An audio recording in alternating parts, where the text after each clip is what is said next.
Good afternoon, Michael. Welcome to my podcast, One for the Road. This is round two for us, isn't it? Because we tried the other day and it all went wrong with the internet and the Zoom links and everything. You did all your hair and everything, didn't you? But you're looking even more glamorous today. So, well, thank you. I've barely crawled out of bed today and made zero effort for you, so I apologise. Apologise for that. Well, you do look well, actually, and you just recently celebrated 500 days of wonderful sobriety, haven't you? 500 days of sobriety, and some of those wonderful. You're quite right there. Yeah. As you know, mate, these podcasts are all about life stories, and I actually, when I see you on social media, you're a bit of a Mickey taker sometimes, but people love you for that. But also, you do say some serious things, and you're very generous with sharing people's stories as well. And I think your presence on social media is brilliant, mate. So I want to thank you in advance for that. How about that? Thank you very much. Yeah, I do try to combine a bit of fun, but with a bit of seriousness. I think I don't know if I sometimes cross the line a bit with the Mickey taking, we'll see. But I do have a message that I want to get across that is more serious, because alcohol's nearly ruined my life. And I know a lot of other people are in a similar situation. And recovery can be sometimes, especially at the beginning, excruciatingly boring, I found, because we don't actually know how to live life fully without it if we've been on the bottle for a good while. So I just try and inject a little bit of fun in there. And it's needed as well, because I mean, I did a live this morning at 8 o'clock with another coach, and he was brilliant. Actually, he wasn't grilling me, but I also said it's not all about jumping out of planes and joining a gym and running marathons. It's about sitting with your feelings and actually allowing yourself to be bored without picking up the bottle, isn't it? And I think that's what you put across quite well, is that normal life does go on. And there are parts of I hate the word journey, but there are parts of it that you have to really like sit with, aren't there? And I think you put that across well as well. I think there's a lot of accounts out there, and I like them for it. They show how wonderful life can be without alcohol, and that's really important. You've got something to aspire to. But when I was sort of first drying out, my life didn't seem much like that. There wasn't much of a pink cloud, and a lot of the time it was disturbed sleep, wanting to drink but not being able to, having no idea how to fill all these 25 hours a week that I'd got back from my life. And it was learning how to manage boredom, or actually how to not be bored by doing something else. I find a lot more now that I can identify in these accounts that show how wonderful life can be without booze. But for the first 3 to 6 months, it was a lot of boredom. And people say to you, don't they, when you first stop drinking, "Oh God, isn't that boring?" And I was thinking, actually, yes, at the moment it is, because I've got bugger all clue what to do with all this time now. And like, all my friends are out there on the pub, and I'm on Facebook or Instagram, and I can see them with my old best mate alcohol having a great time, and I'm just sitting here with a cat and watching Country Watch. And it wasn't quite it wasn't, and I had been to some meetings, and I've been through the AA process, and I remember sitting in those thinking, oh God, I can't swap the pub for this, sitting in a drafty church hall hearing people's war stories all the time. That's not a good trade. It works for a lot of people, and it was actually working for me as well. But I just needed something else in my life, and for a good while I was struggling to find what that was. I think I'm getting there now, 500 days in.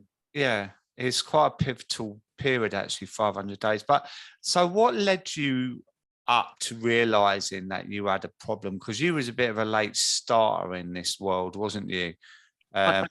Yeah, I think I was a late starter by British standards, because I didn't really drink at all until I was 17. I've grew up in a household where it wasn't particularly boozy. My stepmum liked a couple of glasses of wine, social occasions. I think a couple of times I'd seen her have more than that. And my dad, he's just turned 71, and I can honestly say I've only ever in my life seen him once drunk, and that was unintentional, because my brother convinced him that Sambuca was only 4%. So he got a bit tipsy that night. But my dad's not a drinker, never really has been. Maybe a small glass of sherry at Christmas and half a glass of the champagne at a wedding. But he doesn't like alcohol. He says he doesn't like how he feels like he's not in control, and that's pretty much exactly the same reason why I did like it. It let me feel like I wasn't in control. I lost all my inhibitions. I loved alcohol for the same reason that my dad hates it, because he likes to be in control of himself at all times. And so yeah, I didn't really start drinking till I was 17. I took a bottle of wine it was a New Year's Eve bash. It was really pathetic because I had hardly any friends, surprisingly. There's a couple of other people there and they didn't want to drink it, so I just drank the whole bottle of red wine on my own and vomited, and that was New Year's Eve done. But I did discover at that point that I liked the effect. I absolutely hated the taste, but the effect was brilliant. It sort of released this euphoria, and I could just let myself loose and not be so. I suppose I've always been, growing up, I was always someone who suffered from anxiety a bit. Growing up sort of gay in the 90s in a fairly conservative part of the UK, I was always on guard about, I didn't want people to pick on me or punch me. Generally, that was the mode I operated out of. Don't stand out, don't get picked on and punched. And then when I had some alcohol in my system, I could let all those worries go. And when I first stopped drinking, I realized actually I'm still quite a socially anxious person. It's just as soon as I go into a social situation, within 2 minutes I've got a drink in my hand and I don't worry about it. And now as soon as I stopped drinking, it was, oh God, I'm back to being a teenager again, an anxious teenager in a room full of strangers. And somehow I've got to deal with this anxiety and these emotions that I don't want. And I suppose in a way, I think alcohol arrests development. When you start drinking, your emotional development kind of stops, because all of a sudden you've got this crutch that you can rely upon. They call it Dutch courage. It does give you courage, but when you haven't got it, you haven't actually developed any courage, have you? You've just learned to self-medicate any insecurities that you have. That's a really good point, actually. And when I was younger, we rarely sort of had pre-drinks before we went out. We'd start drinking when we went out. And these days, people do pre-drinks. And I did in the last I didn't go out for the last 10 years. I don't think I've become a complete recluse when I was drinking, because I couldn't.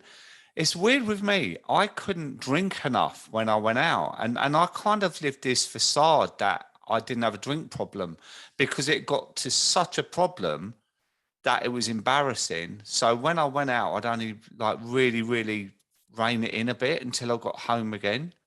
So it's a weird relationship, alcohol, isn't it? It lures you in many directions. I think we were quite similar in that, because I've heard your podcast before, and you're mentioning how you were in the end sort of on a bottle of vodka a day, which was the same as myself. There was a stage in my drinking where every time I went out, I would completely embarrass myself, lose all my possessions. There was a good chance I wouldn't make it home. I've woken up on the high street and on roundabouts and things before, with no keys, no wallet, no phone. I got through 3 expensive mobile phones in 6 weeks. And I came to the conclusion that going out was too dangerous. And so instead of going out and not drinking, I decided it was better to stay at home and drink. I could do that on my own, and then there was a lot less chance of losing all my possessions and making an idiot of myself in public. And I wouldn't have to worry about getting home because I never left in the first place. I mean, that was what I chose over going out and being sociable. And I think things really spiraled then. I was going out every now and then, but it always ended in disaster. Or I think worse was when it didn't end in disaster. There would be the odd occasion where I'd go out, I'd drink too much, but I somehow didn't have any catastrophic consequences. And then I'd convince myself that all I needed to do was replicate that magic formula and then I'd be okay as a drinker, because I didn't really want to give up drinking. I just wanted to avoid all the negative consequences of drinking, like the crippling mental health, being skint constantly, remortgaging my flat, and then spending the 15 grand I'd got for home improvements on alcohol and cigarettes. And I thought that maybe I could learn to moderate. But after years of trying and wrecking my life, I came to the conclusion that actually I probably never would be able to learn to moderate. And maybe if you have to learn to moderate, then you actually have a bit of a problem. You would have done it by now, wouldn't you? If you're trying to teach yourself to moderate, why aren't you already doing it? Pretty much think a lot of people listening to this podcast have tried that as well. And was it you that said there's a 5% of the population that can actually do it? Because that was actually a stat that I heard on your live-a-thon, Dave. Oh, there you go. And I've heard it elsewhere before. Back off, yeah, and that's the thing, right? I always say, it's like dumping your ex and sleeping with them at the weekend. It's never going to work. Do you like that? Yeah, I do, and I can't say I haven't done that before, but it's the rose-tinted glasses, isn't it? Yeah. Things weren't that bad. We could just have like one for old time's sake. Yeah, but that's because we are in a relationship. I always say it, that we're in a relationship and it starts off when you were 17 and you're forever bed hopping and you're going away weekends and it's all exciting and it's all fun, right? It's all fun. And when you're younger, you seem to ride the hangovers. I remember getting in at like 5 a.m. and going to work at 7. And by 8, I was all right again. It's like I was a beast. But then it changes over the years, like a normal relationship, doesn't it? And it gets stale, then it starts controlling it. It's not like I've got a bad outlook towards relationships, but this is what's happened to me. And then, we're sort of controlled by it, aren't we? And then you're left in limbo land. And that's why I think I used to drink indoors, because I've said before, I used to go into this weird vortex of drunkenness that felt weirdly safe for me because I wasn't involving anyone else, and I knew how bad it was for me. So I didn't feel the shame of being out, like you saying, losing your phones or anything like that. I could actually get completely obliterated and no one would know about it. And I did exactly that, but I think I also made the mistake of thinking, because I was keeping my drinking deliberately away from other people, that somehow it wasn't affecting them. I used to think, well, look, I'm not drinking around you. I'm doing it on my own. Therefore, stop nagging me. I mean, because it's clear I've got a problem. But I've been in a relationship since where the other partner drinks heavily, and I kind of know now that you don't actually have to be drinking in front of someone for their behavior to affect you. Just disappearing for 2 days, for example, without knowing whether a person is alive or dead is that does have an impact on you.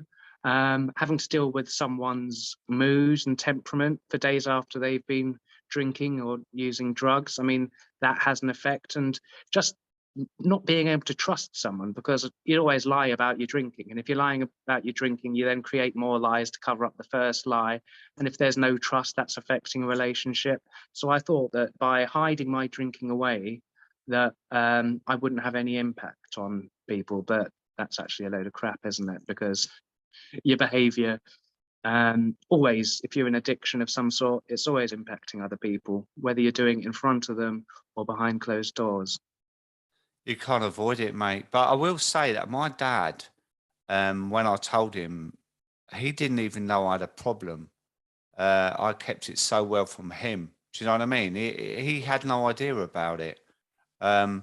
So it's a weird thing. I think it's who you're around, like in a relationship or close friends, it does come apparent, doesn't it? Because what you say about the mood as well, I used to be in a real like hate myself mood in the morning, like a real sort of what have I become? Who am I? Why have I allowed this to happen kind of thing? And I used to go really insular in my personality. But when the alcohol, when that feeling started to wear off in the afternoon, I used to become more jovial because I thought, well, I can start drinking again soon. Yeah, you've set yourself that sort of little alarm clock mentally, haven't you? It's like, oh, it's nearly 5 o'clock. I'll be before long. I'll be back to my old self. You know, Yeah.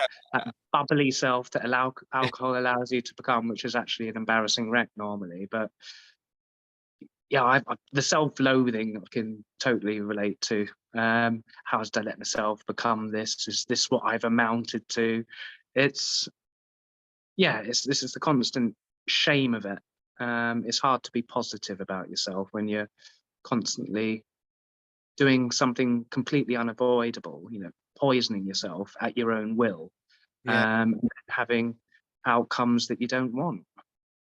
And quite a lot of the time we function in any other area, like we can actually parent the kids, we can go to work and do a full day's graft, we can speak at conferences. Um, it's surprising the amount of people I know that look really, really on top of their game in life, and they've got a real issue with alcohol. So it is quite a secret thing, isn't it, for a lot of us? And there comes the shame and the stigmatizing as well around it. Because when you come out and you say, look, this is what I'm going to do, and they go, you haven't got a problem, Michael. You're all right, mate. You cope all right. You just like the odd drink. Yeah, it's not that bad. You can learn to moderate, and then it's sort of, yeah, I think some people that I'm close to were surprised, others weren't. I tried my best to hide it from work, and this might surprise anybody who's followed my social media accounts, but I used to be sort of quite smartly dressed and well presented, and I would overcompensate for how rubbish I was feeling by making sure I got a freshly pressed shirt every morning, and I'd drink about sort of a half a litre of mouthwash, get the airwaves chewing gum, spray the aftershave all over me. And that's just because I was trying maybe a little bit too hard to overcompensate for how rough I actually was. And now that I'm sober, I don't bother with any of that. I mean, I'm also working from home, so I just look like I look slightly homeless most of the time now.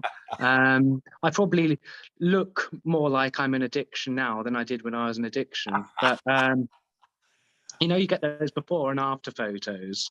Yeah. If I did a typical one of most of my days, you'd have thought they were the other way around. Yeah, and I've heard now that you go in all the charity shops and buy clothes, which I actually think is brilliant, personally. Well, yeah. Well, the thing is, I keep on getting fatter. First, when I went sober, I was 14 and a half stone, and I went down to just under 11. And then gradually, I've managed to put most of it back on again. I weighed myself for the first time yesterday, and I'm 14 stone. And I can't keep on affording to buy new clothes every time I put on or lose weight. And also, we money's a bit tight at the moment. I mean, what are we paying for petrol and gas? And I've just decided I was going to do a year of just buying clothes from charity shops. I mean, some of them have been hideous choices. I've got these handmade brown corduroys, which look absolutely awful. I don't know what to do with them actually, but it was only £2.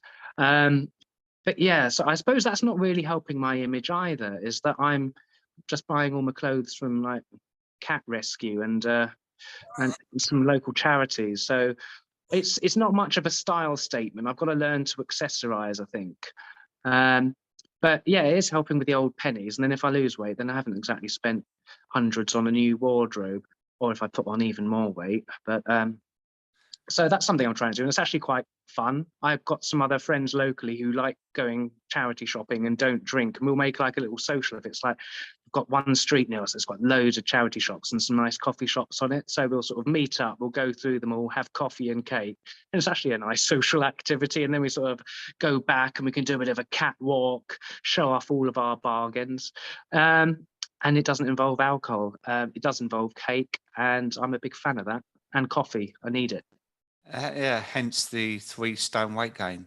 But it's fine, mate. But the thing is, right, you say about that, where are you happier now in your cat rescue brown corduroys eating cake, or back then when you had your finely pressed pink shirt on? Well, I mean, overall, I am happier, but I look at happiness differently these days. Happiness, I used to associate with that sort of sense of euphoria that you would get from the first sort of one or two drinks, maybe like the first hour or two of actually going out drinking. That was my happy place. Everything else that followed for the next few days would not be happy. And now my happiness is more sort of gentle, it's more stable. Um, I don't go for those sort of huge highs, which were fun, let's not deny it. I just go for like a steady medium. I say to people, I'm living life to the medium now. I I tried love to live it to the max. I maxed myself out, and now I'm living life to the medium, and I'm going for contentment rather than happiness. I'm not going to have. One thing I do regret is you don't get as many wild stories, do you?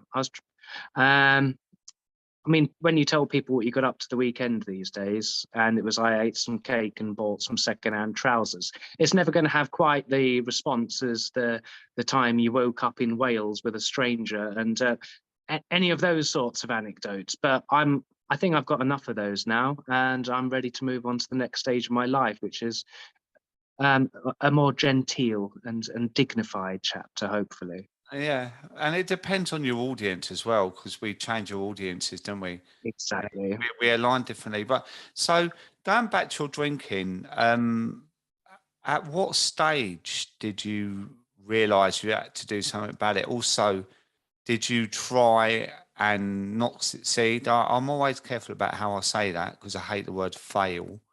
But did you try to give up and it didn't Oh, work? I've had loads of attempts of trying to give up, often followed fairly swiftly afterwards with convincing myself that I didn't really have a problem. I mean, I wasn't living under a bridge yet, therefore I wasn't a proper alcoholic.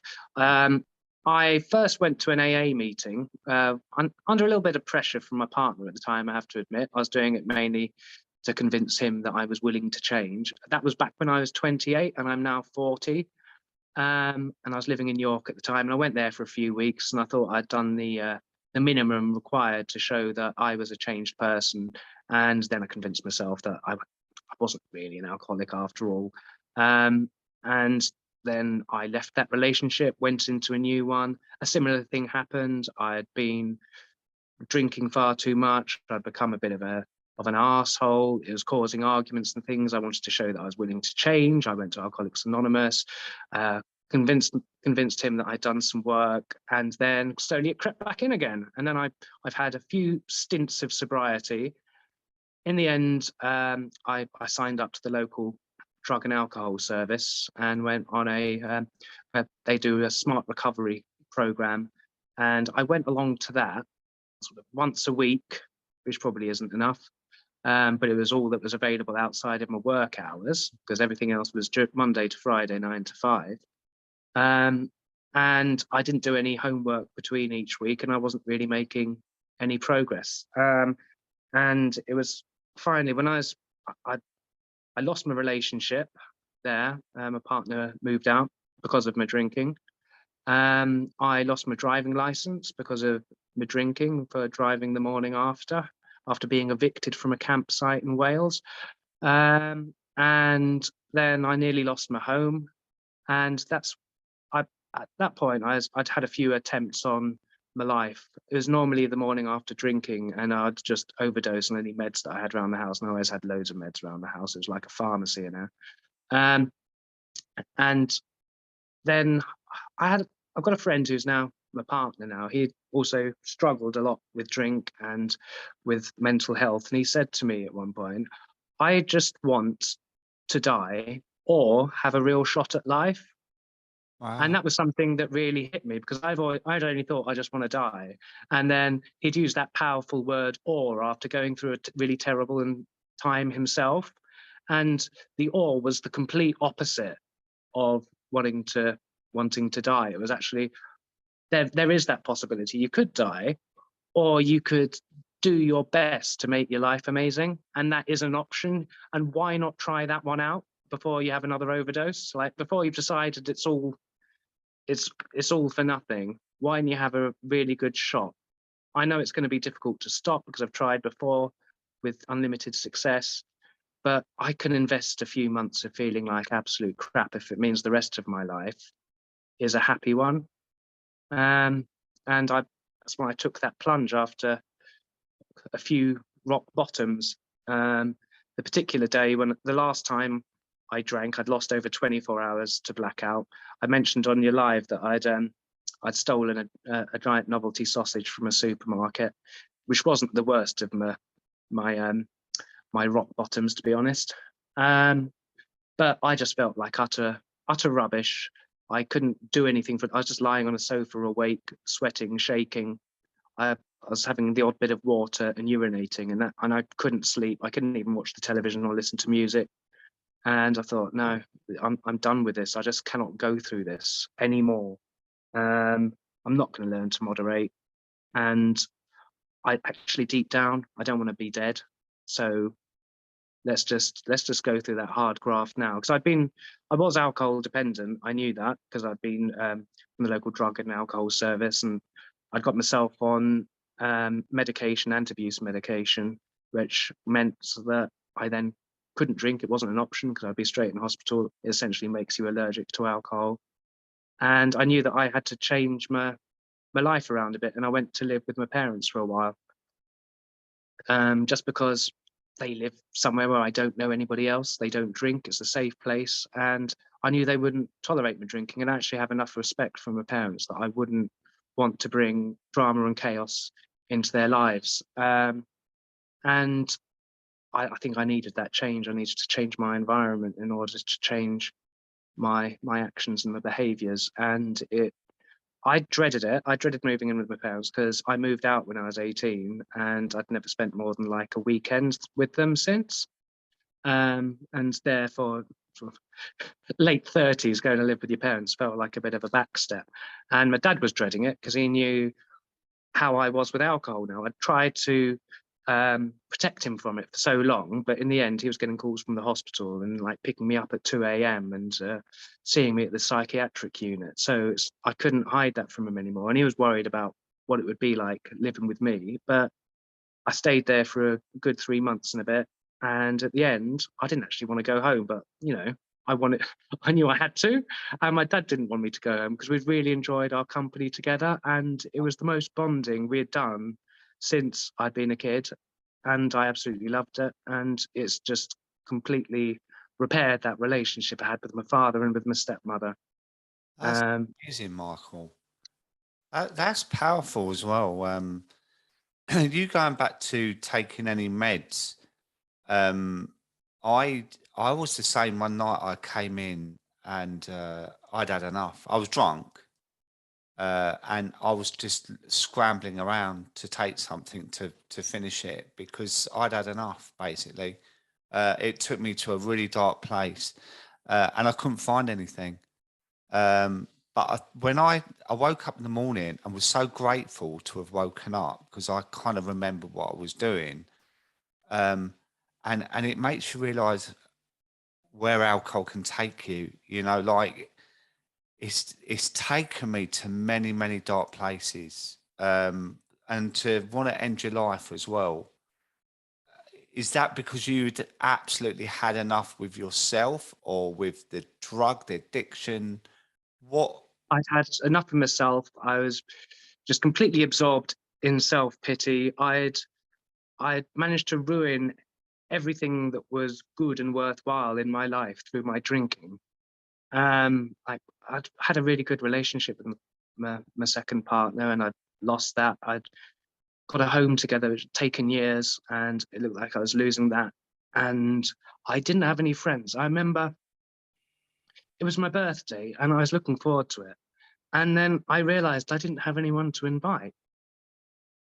It's like my birthday will be probably me and my dad because I've pushed everyone else away. And I was routinely going to, I wanted to end my life, but at the same time, I couldn't. Partly because it's because of my dad. We lost my mum to suicide when I was a kid, and my dad had held the family unit together, and with my stepmom. And the thought of putting him through all of that again, I felt trapped. I wanted to end my life, but I didn't want to destroy the life of my dad and my stepmom and the few people left through that act. And so I never followed through with it completely. I had some attempts and I was going to bed routinely. I mean, I thought this was normal at the time, or wasn't as weird as it now seems. I went to bed normally. I might have taken some meds, and then I'd take a knife with me and put it under my pillow. And the idea was that if I became brave or selfish enough during the course of the night, and I woke up like feeling like courageous enough, that I'd just end my life, because the pillow was, I got the knife under the pillow and it was at hand and I could just do it. And that continued for quite a while. And looking back on it now, that is a sign probably that you need some help. And I tried to get help a few times. I think sometimes overdosing and stuff was an attempt to try and get some help with my mental health. But when you're trying to get help with your mental health and you're also in addiction, Yeah. I mean, you will be told through the NHS that you have to address the addiction first, and that's something I was either felt unable to do or unwilling to do. But really, you have no idea what your baseline for your mental health is unless you've got substances out of your system, because you've got to deal with the addictions first, because you might find that once you've dealt with the addictions, your mental health is actually in a completely different place to how you otherwise would be. And so, yeah, I was trying to cheat the system there. I wanted to get the help with the mental health, because the mental health was the problem in my mind. It's like not the addiction. And I could, if you sourced out the mental health, maybe I'd learn to be a moderate drinker. But unfortunately, it doesn't work like that when you're trying to access services. And so eventually I just dealt with the addiction, and my mental health is completely different now without counselling and without much work on the mental health. But also it's given me the opportunity to find out what is going on with my mental health for the first time, because I mean, I've had an assessment for ADHD, which and I've going through the process of a diagnosis, and I mean, it makes a lot more sense. I've always been in trouble at school. I've always been mouthy. I can't concentrate on anything. I live in chaos and disarray. Lots of people with addiction issues struggle from ADHD that's undiagnosed. But I would never be at this point now. I haven't got the official sort of certificate and I'm not medicated, but I wouldn't have even got this far if I hadn't stopped drinking in the first place, because you can put down a lot of the symptoms of your mental health to alcohol. But even stripped of the alcohol, my mental health is so much better now. I'm a lot happier now, but I still live in chaos. I can't focus on things. I get lost all the time. It took me 3 attempts to get to Sainsbury's at the end of my road yesterday, because I kept on forgetting where I was going and would turn up at friends' house and then think, oh no, I wasn't going there. But that is the sort of chaos I live in. But I wouldn't be making any strides towards maybe addressing that if I hadn't addressed the alcohol first. Well, you said in the beginning about losing stuff, or like your phone and your keys and that, and that's, you blame it immediately on the drinking, but it could be your ADHD. And I did a podcast with Jenny Valentish, and she writes a whole piece in her book, Women of Substances, about ADHD. And the more we bring this up, the more people are coming forward and saying, oh my God, I've just been diagnosed with ADHD. And I'm really thinking about getting myself a diagnosis, because my concentration is awful. I'm writing a book at the minute and I'll write 2 lines and then I don't know what I've written, look back at it. If I can't read a book, I have to listen to an audio book. There's so many things that are coming up since I stopped drinking that are making me think, actually, was it there in the first place without the alcohol? Just blame the booze on it all. Do you know what I mean? Yeah, I mean, if I'm interested in something, I can become obsessive about it and I can like do it for hours. If I'm not interested in something, it's almost impossible for me to make progress, Yeah. which is a bit, but I can become interested in really weird things. Like I became interested in a while on irregular Russian verbs. I mean, And then it's like, oh, I was meant to be doing some work today, but I've been learning the odd verb instead. I'm really sorry, but that's some interruption from Alexa in the background. Oh, good old Alexa. She's keeps you company with your cat. She must have thought I said her name, Mrs. A. When you gave up drinking, what were the first few weeks like for you? The first few weeks of giving up drinking for me were boring, very boring. Lots of Netflix. I got really sick of Netflix very quickly. My sleep was completely erratic. I would go to bed early, but not sleep until 5 a.m. And then I'd fall asleep halfway through the afternoon. And every time I tried to get myself to sleep, I was denied it. And when I was trying to stay awake, I'd fall asleep. I didn't know what to do with myself. So just reading. Actually, I really enjoyed some of the reading. I hadn't read for years, and I found that I didn't read any quit lit. That didn't really interest me, but I was interested in Russian verbs. Sorry? Russian verbs. Russian verbs. I didn't do that during my recovery. I'd already been and done that whilst I was addicted. But I started getting interested in philosophy, but I had no background in it. So I was reading some sort of light-hearted, like brief history of philosophy books, and I really got into it because everything that you think is an original thought isn't. And also I found it really helpful in recovery because I was getting a new way of looking at the world, because we can become so wound up in our own existence and become quite selfish in it, and looking at different people's views of the reason for being alive and what happiness is and the value of sort of human connection, all those things. I found that was my quit lit, just being able to view the world from other people's perspectives and questioning what's important and what's real. And I really enjoyed that part of it, and reading some memoirs. I still haven't read a huge amount of quit lit, but I don't think you necessarily have to read quit lit to quit. I think you need to find things that absorb you. You need to find interests that absorb you. You need to find people who understand what you're trying to achieve with your life and who sympathize and don't try and drag you back into drinking. People who would be as willing to meet you for a coffee as they were maybe in the pub, or other sober people, has been a bit of a game changer for me. Because all the people I knew and socialized with, I knew them from the pub, and they were fellow heavy drinkers. I think when you drink to the extent that I did, and you become the sort of arsehole that I became through drink quite a lot of the time, the only people who are willing to tolerate your company are very forgiving people. And the reason is they're forgiving is because they're usually in the same boat as you.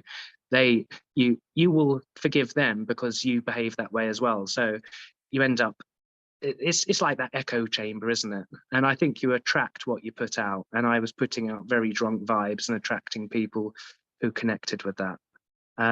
So as a result, when I went sober, I knew no one really. And I had to completely change my social circle, which took a long time. I just wanted things to fall into place immediately, but it took me a good while to find my tribe. I think the young people say, don't they? The young people. Well, you're my expert on this topic of sort of youth speak, because I know you're like really down with the kids. I am, bro. So you create your page, right? And I think I met you at Matt's boat party. Is that the first time I've met you, or was it at the comedy club? I saw you sort of from a distance at the comedy club, but we didn't speak because we're different parts of the comedy club. And then I met you just before the Matt Pink boat party earlier this year, and that's when the first time we spoke. We met up early, didn't we? We went to this Somerset House by the Thames, I think it was, but their bar hadn't opened, so we went to the bar, and apparently they got some good alcohol-free drinks, but it never opened, so we just sat there outside. And for some reason, the only drink I had with me was a bottle of Nose Echo, and I hadn't got any glasses either. I mean, who does that? Brings a bottle with no glasses. So, and it was really hot. And I was getting thirsty. The bar wasn't opening, so I thought, sod it. And I popped open the bottle of Nose Echo and was just slugging it from the bottle like the good old days, and trying to hand that round. Strangely, people weren't really taking me up on the offer of necking Nose Echo. And there was this couple nearby who were giving some dirty evils. They were very unimpressed with this. It was just before 12 midday, and there's this sort of slightly podgy camp man necking wine for all they could see, and they moved away in disgust. And that made me feel quite happy, actually, how you can be so shocking drinking sparkling grape juice before 12. I mean, if you've been doing it sort of by 9 o'clock, that's socially acceptable, isn't it? Because you're allowed to drink neat alcohol in the evening. That's just that's society. But there's certain times when it's acceptable and certain times and places where it's looked down upon. And I like the fact that when we're sober, we can still be seen as disgusting rebels. I mean, I did get in trouble at Wetherspoons for sneaking in some alcohol-free rum into my coat before. They came up and they questioned me about it, but they don't have very good alcohol-free options there. And I'd snuck it out my bag, and I'd been getting their Coke, which was a bit flat and horrible, and I'd been making it a bit nicer.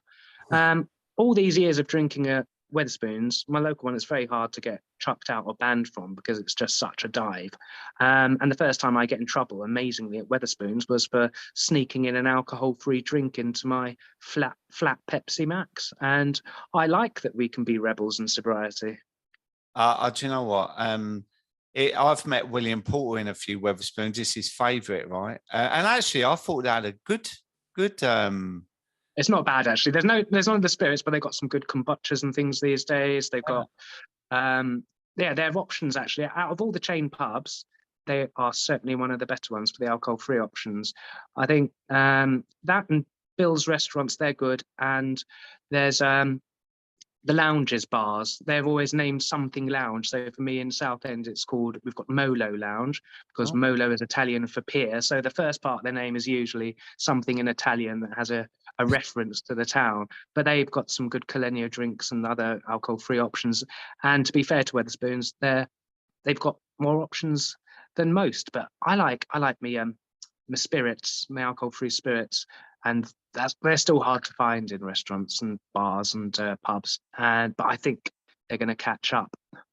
Yeah, and you've never had a problem during your sobriety of going into pubs, because a lot of people find it triggering. I did find it difficult at first. I didn't go to any for a good while, and then the first time I did, I found it a lot more difficult than I thought. And that's because everyone was getting hammered around me. There was loud music, so conversation wasn't really happening. Then everyone was so drunk that conversation couldn't happen. And I just found myself trying to look after people. And every time I went out, it became similar. I'd go out, it would start off well until everyone had had 3 drinks. And then they're just talking over each other and repeating themselves. And then I'm feeling like I have to look after them, and I end up being the last person to leave because I was making sure that everyone went home. And it was just it was no fun at all. What I sort of soon learned after that was that it wasn't so much the going out into pubs that was a problem, it was who I was with. I'd go to some quiz nights at the pub. There, it was normally middle of the week, people weren't drinking as heavily, and there was an activity other than drinking to focus on. So the quiz, I'd go to some music nights during the week, and again, the focus wasn't just the drinking. And that I'd also find people who were going out for reasons other than just drinking, who actually wanted the connection part. They'd be drinking, but they weren't drinking to excess, and you could have a conversation with them. So for me now, I don't find pubs triggering. It's more who I'm with. So if I'm with the right people, I could go to a pub, I could go to a festival. If I'm with people who are going to sort of not pressure me to drink, or are actually going to I'm going to enjoy their company because they're not repeating themselves. So for me, it's more the company than the place. And I still go to pubs a fair amount. It tends to be weeknights when it's less rowdy, and it tends to be something else going on, but I still enjoy pubs. So you mentioned quiz nights. Yeah. You're part of a quiz team, right? And how successful are you? Oh, terrible. But I think I go because it's an excuse to meet some people regularly once a month. There's only 4 of us in our quiz team. We should need to recruit another couple, but I'd have terrible general knowledge. They never have like rounds on Russian verbs, surprisingly. I mean, they've never got an etymology round.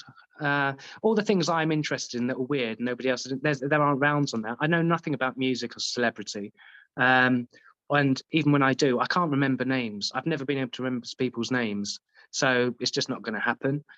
But I think that the important lesson there is you don't have to be good at your hobbies. It's important that you have hobbies and things that you enjoy.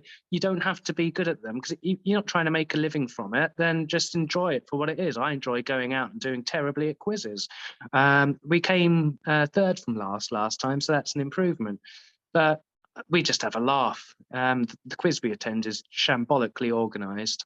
There's always disputes, and I just find it hilarious. I just sit there with my popcorn and watch people getting upset because they think they've got the right answer and they're sort of disagreeing with the quiz master. I love it. Terrible at the quiz. I think one of us won a Mars bar the other day. No, it wasn't. It was a pack of chocolate and a fiver. That was because there's a little sort of bingo bit, but we have never won. In fact, we've never got onto the podium. But it doesn't matter because we have fun. And that's like most of my hobbies. I'm not particularly good at them, but I enjoy them. Do you know what though, mate? Seriously, you've talked about the lows of where you got in your life, and what your partner said as well about living life is really powerful, I think. And you do come across as quite content now. Would you like to say that's how you felt? Yeah, I do feel content most of the time. I have ups and I have downs. I'll go for a few days where I just feel really down still. But I have far more up days than down. And now that I'm sober, if I do have a down period, I rebound from it a lot quicker, I've noticed. I can feel really awful. And then in the old days, I'll drink and then I would drag that feeling of awfulness out for days, weeks, months. Now I can feel really awful, get an early night and wake up and think, actually, I'm feeling a lot better today. I don't have to drag it out anymore. I can sit there with feeling awful, process it, rest, and then not feel awful anymore. And so yeah, the rebound is from bad feelings is a lot quicker. And I still get very stressed, but I'm learning to deal with stress more. I mean, at the moment I'm very stressed because I don't have a job in 2 weeks. And I let myself get like almost sort of ill with stress for about 2 days. And then I got onto it. I've got 2 job interviews in the next few days for positions that are starting in a couple of weeks. So whereas before, I think I'd have drunk it away, wouldn't have made any progress with getting my CV out there, and I'd have made my outcomes a lot worse and given myself even more reason to be stressed. So yeah, I'm not going to pretend that life when you're sober is perfect. It's still a bit of a roller coaster. My highs aren't as high and my lows aren't as low, and I just enjoy that steady medium a lot more. I really relate to that because I think as well, I've had so many people come to me and they say, oh, it's not what I thought it would be, sobriety. And I say, well, what do you think it's going to be? That everything's going to be a miracle and everything's going to change and there's going to be fanfares and trumpets? Because a lot of the time it's really difficult. But I think certainly for me, it's about finding balance. And like, if I have a bad day, which I do, it's not to blame it that there's something wrong with my sobriety, that am I doing something wrong? And also it's about being realistic about it, that I'm going to have bad days and I accept that in that day and I get up the next day and start again. And I would never do that before. One would roll into the next and then roll into the next. And it's like, it would be a shit week. Do you know what I mean? But each time I have a bad day now, almost like wipe the slate clean, a bit like one day at a time. And I've brought that into my life now and it works for me anyway. Yeah, I have bad days now, but I think when I was drinking, it would be more that I thought I've got a bad life. that was my mindset. I have a bad life and it's me against the world and it sucks. But now I can have a bad day without letting it equate to a bad life. I can put it to bed and I can have a good day as well. I mean, it's a lot of it is mindset. And I still have a lot of good days. And sometimes I still get as much of a buzz socializing without alcohol as I did with. A while back I was running alcohol-free events in Southend, and I used to feel like I'd had a really good night out. And I used to have others say that to me as well. It's like I feel like I've just come back from like an amazing night out, and I'd make sure that I finished it in the proper way as well by getting a kebab on the way home and eating in bed. Um, and that buzz that you get, a lot of the buzz you get from a good night out is actually the buzz you get from socializing. Yeah. It's not just the alcohol. The alcohol might make it feel easier to socialize with people and loosen up, but you get a massive rush and a massive buzz just from being sociable and finding human connection. And so, yeah, I still get that sometimes, and I don't have all the anxiety and the hangover that ruins your life along the way. So I definitely prefer life sober. I mean, there's that thing in there, connection's the opposite of addiction, and some people they don't quite understand. But that's proof of it, because like even in my app, you're in there, and there's such a lovely community in here that can share stuff with people that understand you, they get you. Like, so if you was talking to me now about gambling and you said, oh, I lost 50 quid in a horse, I'd wonder what the hell you were doing putting 50 quid on it anyway. I wouldn't get it. I don't understand it myself, you know. But it's a place, a safe space that we can go to say we're having a bad day, or we've got cravings, or we miss going out for a drink, or we got a holiday coming up, don't know what to do. So it's that connection. But on these real live events, I've held 4 now, I find I'm absolutely exhausted after them. It's like brain overload. And a lot of people have said it as well, like the next day, they shattered. Yeah, well, they tend to be 12 hours, your events as well, by the time, you would. And yeah, I went away for a holiday, and it took me, that was a sober holiday, you know, with my parents. And I was absolutely zonked for 2 days afterwards. I still feel like I need a holiday to recover from the holiday, and I haven't exactly had a wristband on and an all-inclusive bar. And even this morning, I felt really tired. I was going to get up because I've committed myself to doing a bloody 10K run with Matt Pink now. That backfired. Yeah, it's something that really backfired badly. But I'm now committed to doing a 10K run in 2 months. Wow. And I was going to get up at 5 a.m., but I'd eaten so much cake last night that I couldn't sleep. I think it was all the sugar. And then I didn't sleep until about 3 o'clock. And then, of course, I didn't get up at 5. And then when I did wake up, I felt groggy. I felt like I was hungover a bit, not as bad as a hangover. But yeah, that was just being sociable, eating too much cake still does take it out of you. Maybe that's old age as well. Well, you're a young spring of a lad, but also a sugar hangover as well, probably. I didn't realise that existed. Yeah, it does. Yeah, it does. Well, yeah, this cake, well, it did contain 2 packets of chocolate digestives, a tin of condensed milk, caramel flavoured, and quite a lot of sugar. But yeah, it could have been a sugar hangover thinking about it, because that wasn't the only bit of cake I had that day, and I had a quarter of the cake, which was meant to feed 8. So yeah, apparently sugar hangover is a thing. I learned that this morning. Oh, I've been getting questions. So I'm actually meeting you on Saturday in Brighton, of all places. Yes, you are. And are you going to be sporting your brown corduroy trousers, or are you going to be that fat by then that you won't get in them?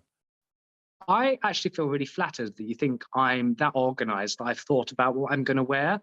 I'll probably take my usual approach, which is look frantically around the flat at the last minute and put on whatever smells the least and has the fewest creases, and then try and assemble it in such a way that it looks like I intended to do that. So It waits to be seen. I've already got my outfit out for you. It's all hanging Have up in you? the other room. Yeah, I'm going to surprise you though. Are you going to be wearing your leopard print Underneath, yeah, underneath? yeah. Oh, I can't wait. These are the private conversations we've been having on WhatsApp. Anyway, moving on a bit, mate. It's like for anyone listening to this who can really relate to it. What would your tips be for people to start to address their relationship with alcohol? I think first of all, you've got to be honest with yourself. If you're trying to address your relationship with alcohol, how much of a problem is it?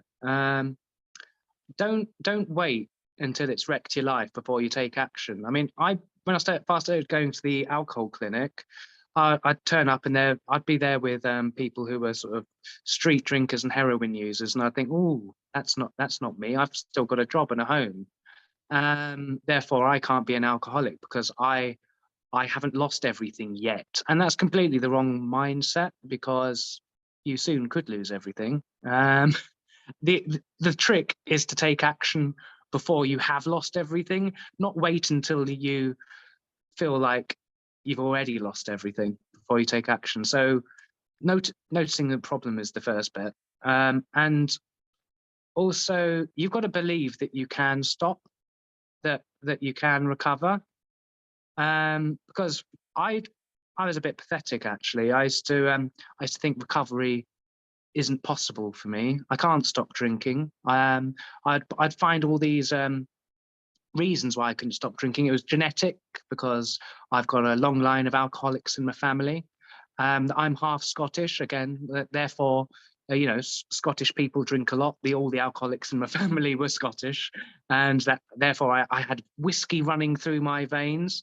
That I was a useless person, and that some people just can't change. A leopard can't change its spots. I'd find any justification to think why I was the exception to the rule. But people stop drinking and change their lives around every day. And you probably are not that special that you are the only exception to the rule.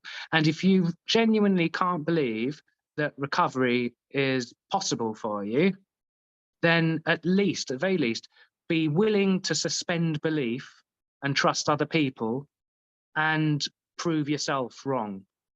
Because it's nice to be proven right, but sometimes the best thing is when you prove yourself wrong, when you have all these doubts about yourself, and that you then go on to prove that everything you thought was complete bullshit and you're capable of more. So if you can't believe that it's possible for you, just be willing to suspend that belief and prove yourself wrong, and ask for help. Look, you're probably not hiding your drink or substance problem as well as you think. You're probably doing a really miserable job at it. And the only person you're fooling is yourself. And it's really scary to admit you've got a problem and ask for help. But when I did that, I remember doing it on my sort of personal Facebook profile once before and sort of coming out that I had a problem and I wouldn't be accepting offers of going out for a drink, but I'd love to keep contact and it'd be nice to meet some of you for a coffee because it's a bit lonely at the moment. And the amount of support and kindness I received from people that I'd known for years and hidden any of my problems from years, it was really quite emotional. I was expecting people would just sort of probably not want to know me because I was a dirty drinker or I was an alcoholic, and there's such stigma attached to that. But that isn't what happened. What happened was people were supportive and kind. And I always used to think when I was in addiction that people are generally horrible, that people are bad.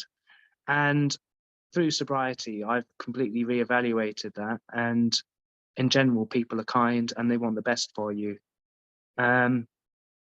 So, yeah, reach out. Don't be scared. You might find that things work out a lot better than you could have hoped for. Amazing, Michael. And I always say, what have you got to lose by trying?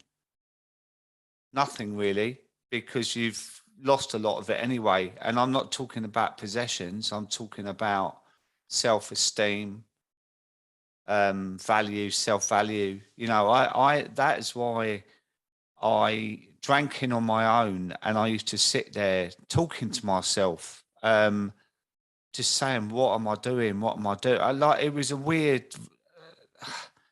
I need to explore it even more to try and get into my head and maybe I never will, but it was like, look, it was like an out of body experience, Mm. and one that I didn't ever feel I could get out of. So what you've just said there is really valuable, because there are people that can be examples like us, people in the sober community from all walks of life, that have all got the same thing in common. We've all got ourselves in a pickle with a drinking, but we've all got a different backstory, and we've somehow clawed our way out of it and are managing to live a life without it.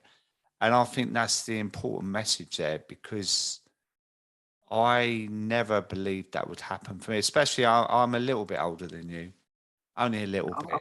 That surprises me, Dave. Yeah. I'd still classify you as a twink. Well, yeah, I use an expensive face cream, and I've got a filter on my Zoom camera as well. So it's more So I like, might be in for a shock when I turn up in Brighton on Saturday and see the evil Skeletor sort of well, wandering towards me. yeah, you're being for a shock when I'm going to go after this to the charity shop to try and find some brown corduroys. So And leopard skin. So I'm going to see the evil Skeletor in corduroys and leopard skin. Oh my God, this is going to be amazing. I'm going to share the photos. yeah, okay, that's amazing. I can't wait. But yeah, seriously, we can get out of this, and these are why these conversations are really valuable. And I know you're a cheeky chappy, and quite often when I see your stories, I sort of dread that it's going to be about me, but it's in an endearing way as well, because I know you do whip into a couple of people, which is quite obviously bitten you right on the arse, because you're doing a 10K, which have I been know. really interesting to see. Yeah, I've got 2 months to go from sort of smoking 20 a day to doing a 10K. That rhymes, doesn't it? It's sort of Yeah. 20 a day to 10K. So yeah, I do tease people sometimes, and that's always landed me in a bit of trouble in my life. I do like to just poke and see if I get a reaction. But this time, I've been teasing Matt Pink for a while, and on my Instagram, and particularly, it's just completely baffles me how he can do a 10K before I've even got out of bed.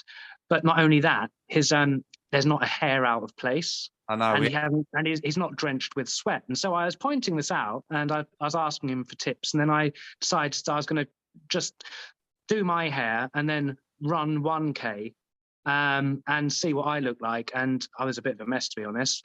And then he said, "Oh, why don't we do a 10K in Southend in September? We'll do it together." And I thought, oh God, I can't say no now. I've been teasing you mercilessly. I can't now say no, I'm not going to do a 10K.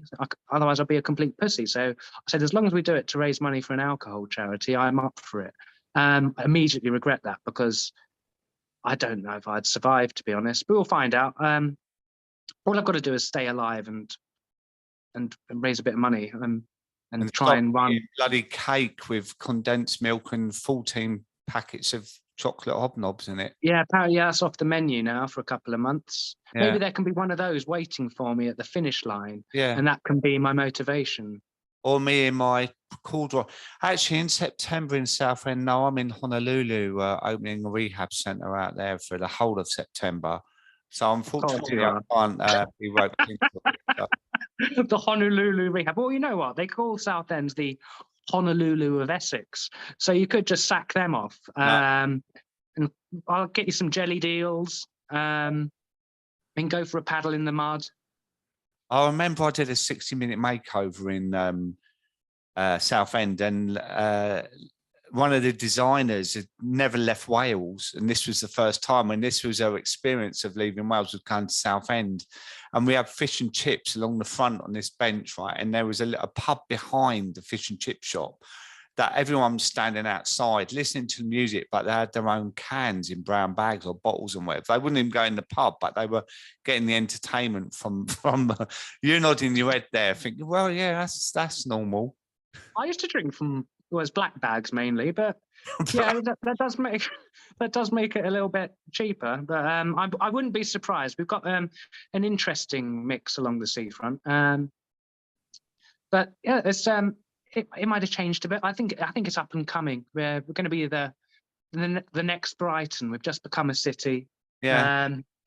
Good things are going to happen to this town. Sorry, good things are going to happen to this city now on the sea. If you haven't been for a while, check it out. If nothing else, we've got loads of excellent charity shops and phone accessories. Yeah, that's pretty much the high street: charity shops and phone accessory shops. But we also have 8 miles of beautiful sand and mud. I thoroughly recommend a visit. And Matt Pink's going there as well. He is. What a treat for him. I'm going to make a day of it. I'm going to do a social, try and get some music together. And I mean, it's, being serious, it's a nice place to go. If you're in London, day trip, Southend, just, it's an hour away. It's got everything you could want. Yeah. Okay. Well, as I say, I'm in Honolulu in September. So, 50. Michael, I'm so grateful you've joined me today, and thanks for being so honest as well. I know we've had the odd laugh, but it's a serious subject, and I appreciate your truth and honesty. And I want to say congratulations on your 500 days, you legend. Thank you so much. You are a gentleman. And I will see you on Saturday. I might actually wear my grass skirt that I'm taking to Honolulu instead of my brown corduroys. So how does that float your boat? So grass skirt, bottom half, leopard print, top half. Yeah, I might have a little. I've got some a coconut brassiere that I could. Oh, excellent! I was going to suggest tassels, but a coconut brassiere could also be I could put quite a feast for the eyes. Yeah, I've got nipple clamps that I could put on the end of the thing. So maybe we'll save those for the after party, eh?